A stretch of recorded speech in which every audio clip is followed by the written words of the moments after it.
Brady, and I'm 20 years old. I'm cisgendered female. That's how I identify my gender. And I identify my sexuality as a lesbian. My name is Braden, and I am almost 16. Male, cisgendered male. I identify as very gay. People need to see. Yeah, right. My name's Jesse, and I am 17 years old. I identify as gay and male pronouns. I'm Andy Espenshade, and I'm 20 years old. I'm male-bodied because it's what I was born with, but I identify or I express myself as genderqueer. Eventually, people started asking me, like, oh, how do I identify? And I started telling them I identify as me. I didn't actually know about the term lesbian growing up because when I heard about homosexuality in my Southern Baptist community, it was always men, it was always gay boys. I didn't know what my mother would think. I grew up in a house full of girls, like no father figure, so I didn't know if it would be either she'd be really supportive or she wouldn't. When I had feelings towards girls, I didn't know what that was. I didn't know that that was even a thing, you know? I didn't hear about the term lesbian until I was like in middle school. I didn't identify that way until I was about 18.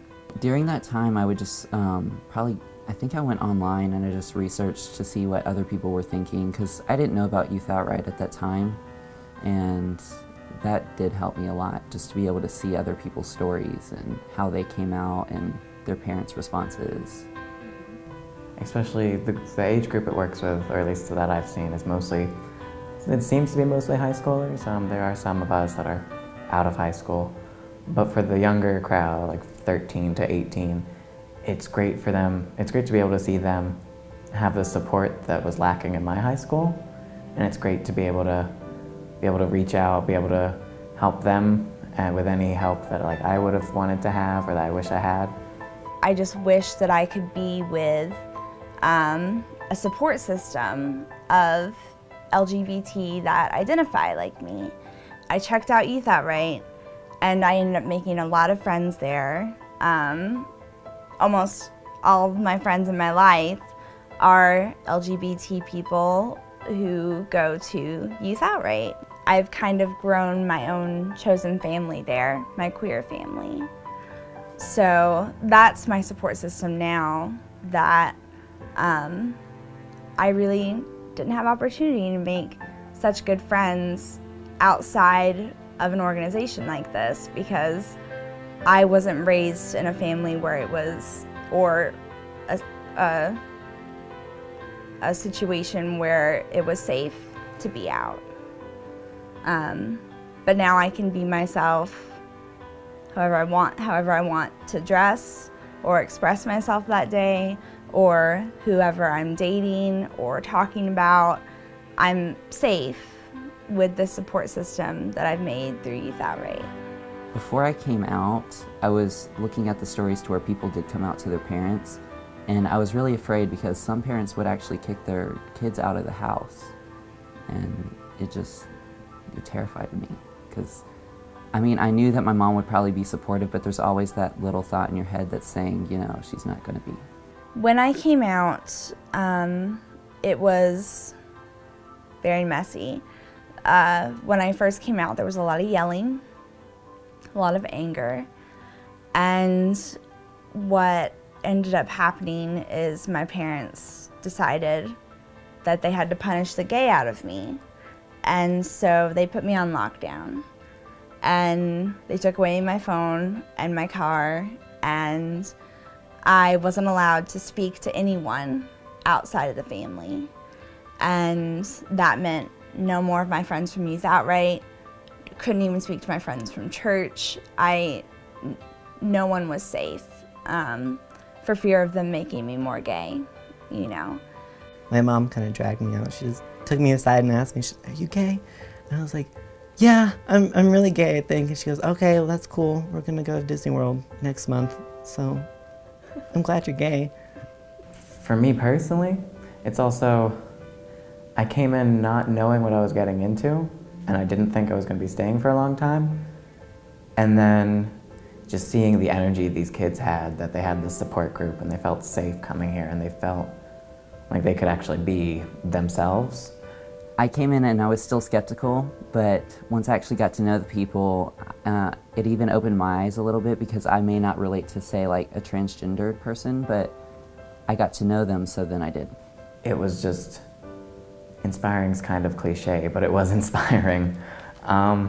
Just the energy they bring, it's great. I was about ready to pack up and leave Asheville end of the semester, and I came here and these kids, they're getting into it. They're fixing what's wrong with their high schools, they're marching in pride parades, they're setting up different events, they're helping with the fundraiser for this, and it's just amazing to see them doing so much with what they have.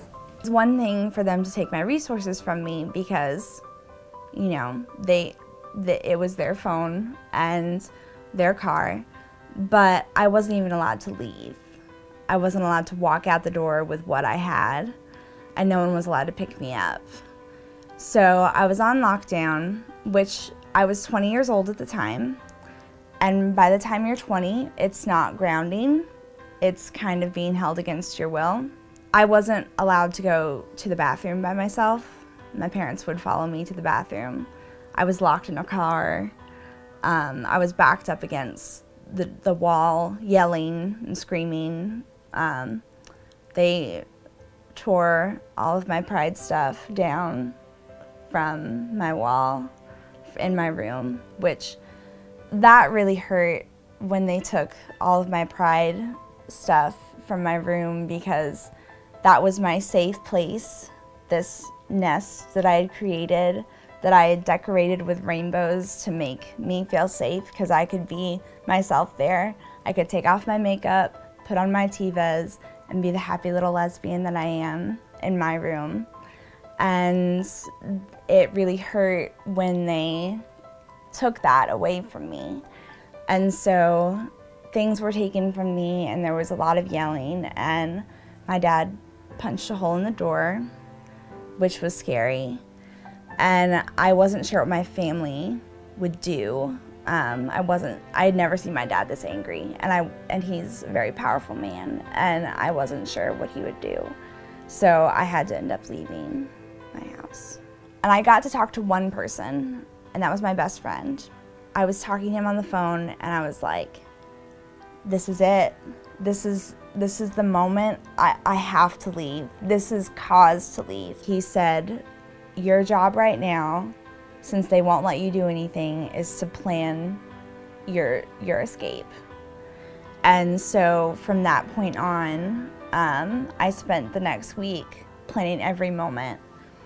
And the way that I finally left my home is my dad took me to therapy, and therapy was the first place I was allowed to be alone. He was still in the waiting room, but I was allowed to be in my room, in the room with my therapist alone.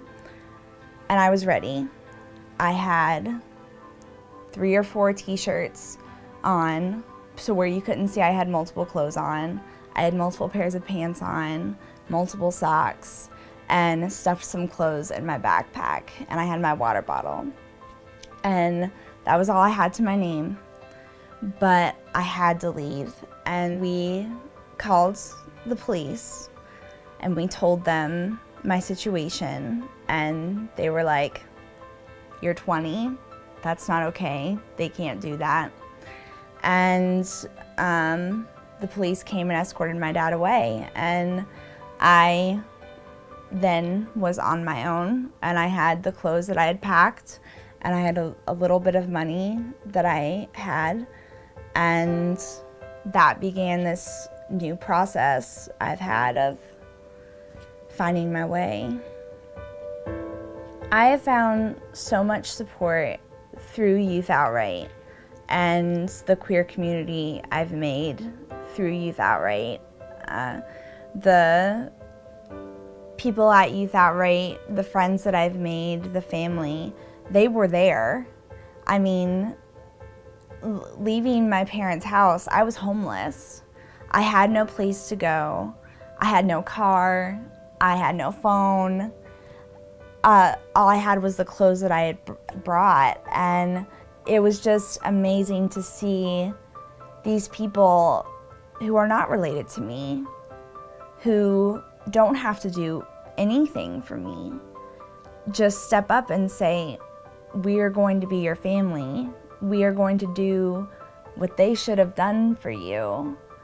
With Youth Outright, I was given encouragement and support and resources and people saying, you can do this. You're doing an awesome job at this. We're proud of you and we support you. And that's all I've ever wanted since I was little, was just someone saying, we're proud of you and we support you. And I'm so appreciative for Youth Outright to give me that safe space and that support. And I don't know what I would do without Youth Outright and the support I've been given.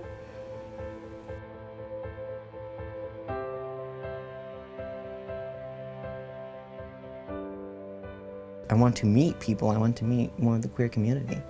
And so I started to come and I met the 2 or 3 that were here and I was hooked. My favorite thing at Youth Outright, I would have to say, was just coming in every week, being able to say my highs and lows, just letting out my feelings and getting to tell people, you know, I had a good week or a bad week. Immediately, like the first meeting when I walked in, it was just a room of acceptance, and everyone was accepting. There wasn't any judgment of it. Like, no one in the group was judged at all. What I have presented to my family is there's nothing you can do that could ever make me stop loving you.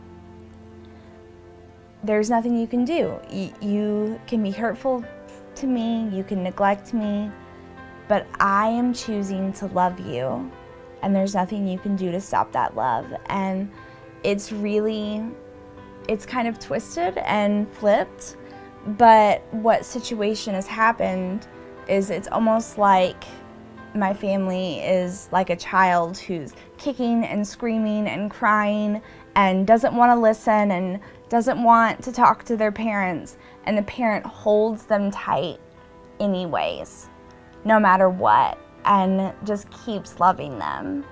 And that's what I've decided to do with my family. I'm still pursuing that. I'm still having those conversations. I'm still keeping the communication open. And whenever they come to me with an issue, that's my response, is there's nothing you can do to make me stop loving you. So the love is still there.